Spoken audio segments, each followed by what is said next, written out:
If an angel proclaims from the Qutub Minar that India can attain Swaraj within 24 hours, if I relinquish my demand for Hindu-Muslim unity, I shall retort, no, my friend, if Hindu-Muslim unity is lost, it will be a loss for mankind.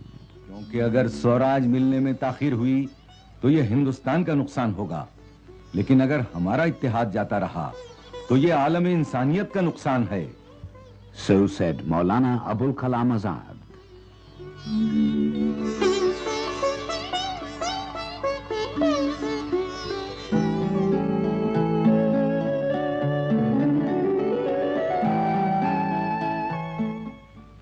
Abul Kalam Muhyiddin Ahmad was born in Mecca in 1888.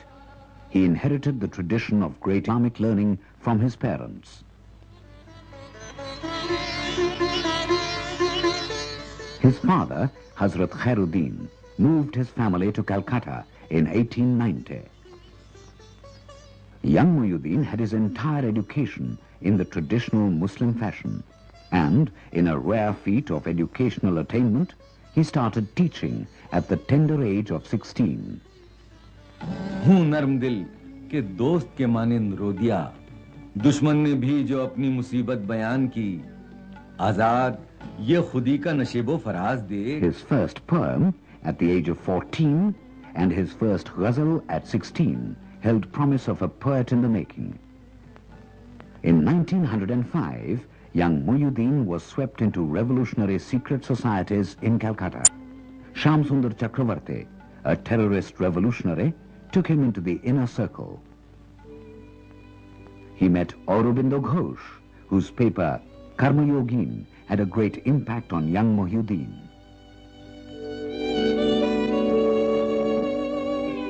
Sir Sayyid Ahmad's writings also had some influence on the young boy, who asked himself, एक आलमी हकीकत का अक्स और मजहर है, तो फिर मुख्तलिफ मज़ाहिब के पैरों के दरमियान इख्तिलाफ और आविज़िश के क्या मानी? He found no answer and broke off all conventional ties, gave up his prayers, and adopted the pen name Azad, or free, free from all inherited beliefs.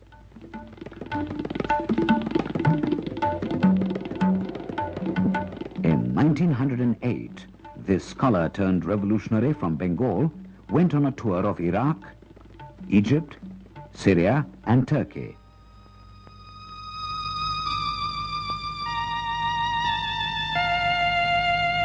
He met revolutionaries and leaders of the Young Turk movement. He discovered the sad contrast between the Muslims of other countries who were fighting for freedom and democracy and the Muslims of India who were taking a pro-British and anti-nationalist stand.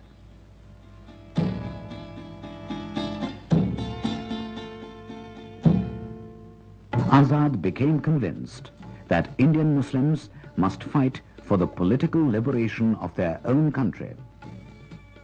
With this object in view, he started the Al-Hilal in 1912. A new style of writing was introduced, which helped to shape the trend of modern Urdu. Through the Al-Hilal, Azad called upon Indian Muslims to shake off their negative attitude to India's struggle for freedom, to line up for the fight for independence. 13 Macleod Street, Calcutta. The Al-Hilal Press became the nerve center of Muslim resurgence in India.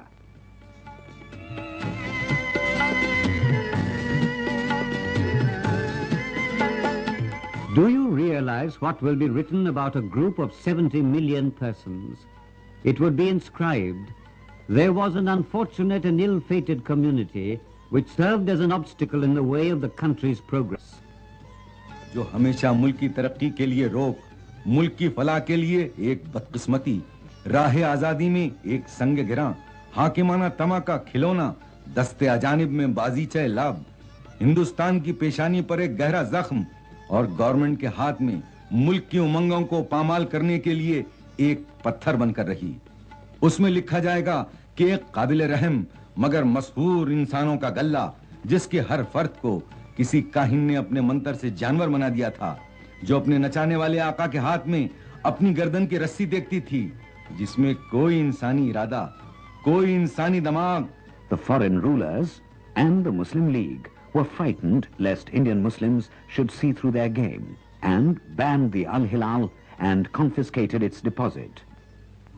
Azad answered the British by bringing out a new paper, Al-Balag, with Al-Hilal's tone and tenor.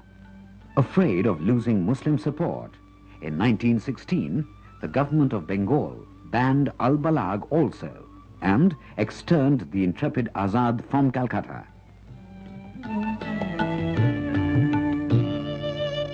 He was interned in a house near Tagore Hill at Ranchi.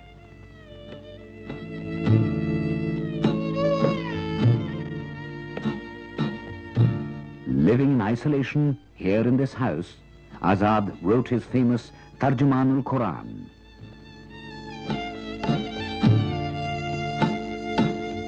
To educate the Muslim masses at Ranchi, Maulana Azad founded this madrasa. In 1920, Azad met Gandhi. It was a meeting of two great minds, two great believers in the freedom of our people. In 1923, Azad became the Congress president and declared, हमें हिंदुस्तान में न किसी हिंदू संगठन की जरूरत है, न मुस्लिम संगठन की। हमें सिर्फ एक संगठन की जरूरत है, और वो है Indian national Congress. In Quayle Faisal, Azad exhorted the Muslims to merge the Khilafat and India's freedom movement into one. Fight for the freedom of Turkey, yes, but why not for India's own freedom, he asked. From 1923, the life story of Abul Kalam Azad merged with the story of India's struggle for freedom.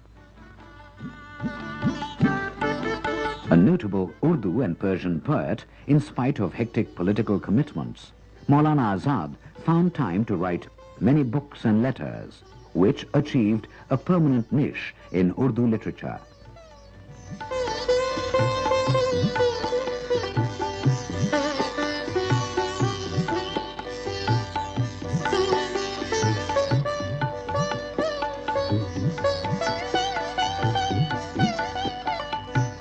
A connoisseur of classical painting, his comments on some Mughal paintings are a testimony to his penetrating sensitivity as an art critic.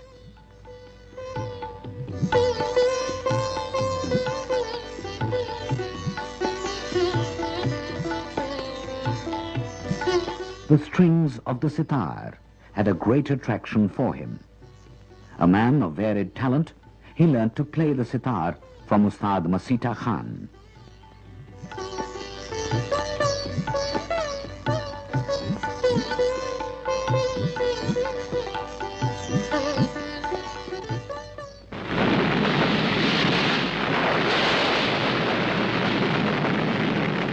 In 1939, the world was engulfed in the Second World War. Azad was the Congress president. India's freedom movement gained momentum.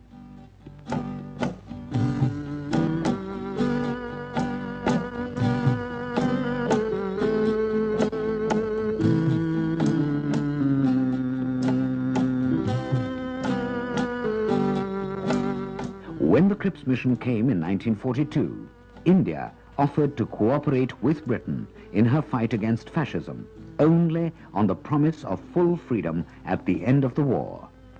The Cripps mission failed.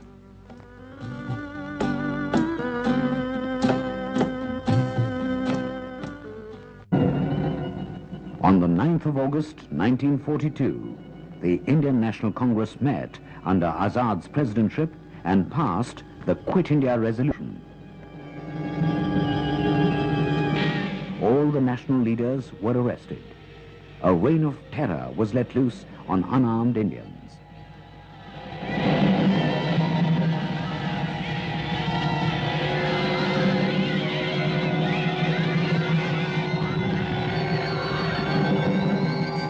While in Ahmednagar Fort Jail, Azad wrote a preface to the Tarjumanul Quran and a series of letters later compiled as Gubare-Khatir, a gem of Urdu literature.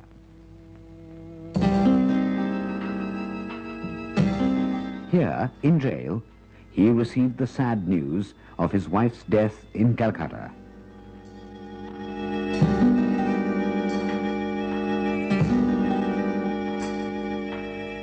After 3 years in Ahmednagar jail, Azad returned home. From Howrah, he drove straight to Maniktala, where his wife, Zulekha Begum, was laid to rest. Zulekha, who sacrificed her family life for India's freedom struggle.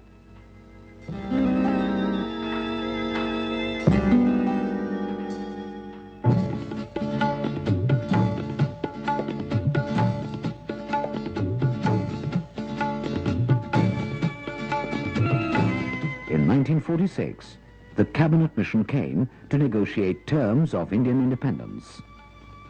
Azad, the apostle of freedom with unity, clarified India's stand. No division was his rigid demand as the president of the Indian National Congress.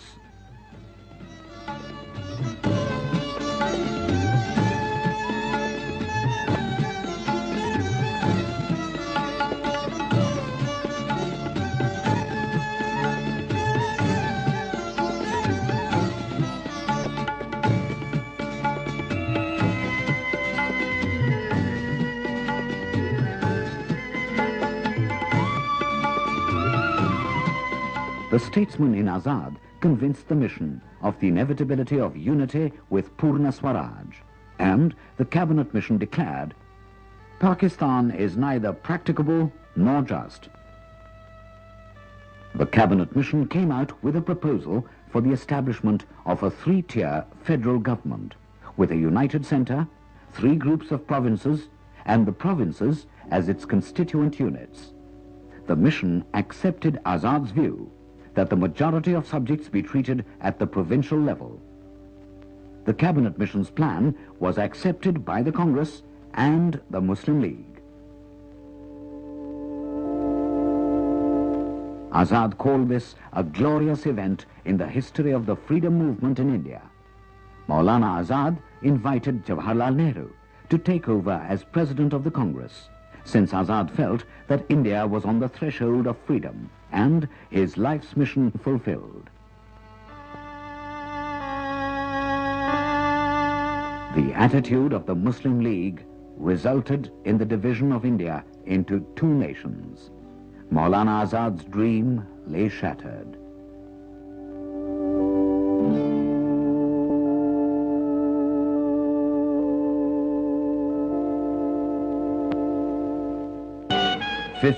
August 1947, India became independent.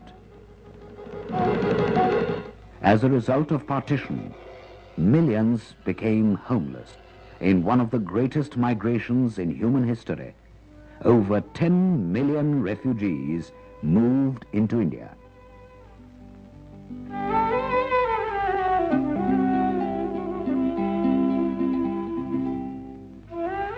In the first cabinet of independent India, Azad became the Minister of Education. His historic speech at Jama Masjid in 1948. The partition of India was fundamentally wrong. The rising tide of suffering today is the direct result of the misguided leadership of the Muslim League and the colossal blunders committed by it. Dear friends, you must change yourself radically. Come, let us take the pledge that this country is ours. वो यकीनन मुस्लिम league की गलत क़ियादत की फाश गलतियों का बदीही नतीजा है। अजीजों, अपने अंदर एक बुनियादी तब्दीली पैदा करो। आओ अहद करो कि ये मुल्क हमारा है, हम इसी के लिए हैं और इसकी तकदीर के बुनियादी फैसले हमारी आवाज के बगैर अधूरे ही रहेंगे। As Minister of Education, Maulana Azad assumed the heavy responsibility of raising the standard of literacy, modernization of education, establishment of science and technology to meet the demand of India's industrial and rural development.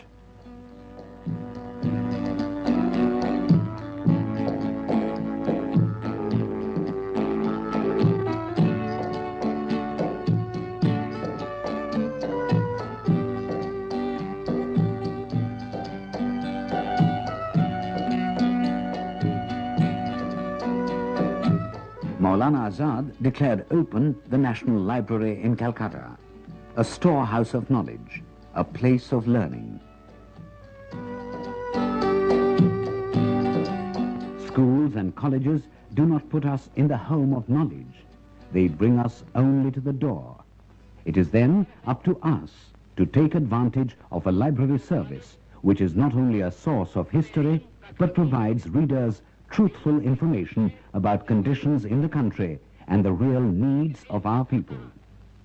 वो दरअसल कुतुबखाना कुतुबखाने से मकसूद ये है कुतुबखाने के service से मकसूद ये है कि एक मुल्क को उसकी हालत और जरूरत के मुताबिक और किताबों के जो पढ़ने वाले हैं उनकी हालत के मुताबिक जिस तरह का लिटरेचर जिस तरह की किताबें चाहिए. As Free India's first education minister, Azad established the Indian Council for Cultural Relations, now housed in Azad Bhavan.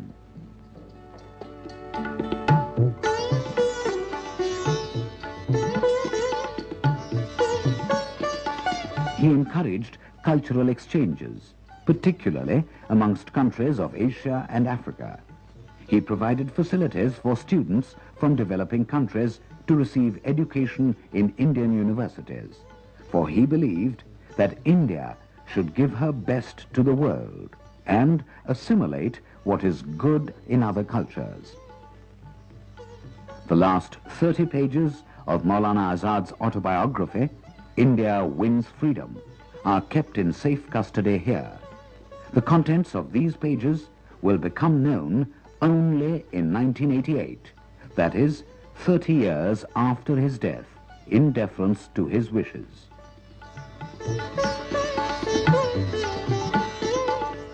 A doyen of India's composite culture, the apostle of Hindu-Muslim unity, Muhyiddin Ahmad Maulana Abul Kalam Azad, passed away on 22nd February 1958. A giant among intellectuals and a great statesman, Azad gave all he had to the nation. He died homeless, penniless. He had said, मेरी जिंदगी का सारा मातम यह है कि इस अहद और महल का आदमी न था मगर इसके हवाले कर दिया गया. On his death, Dr. Rajendra Prasad said, Maulana Azad has abandoned the mortal coil, but his spirit will continue to inspire us and others yet unborn. May we prove worthy of this great heritage.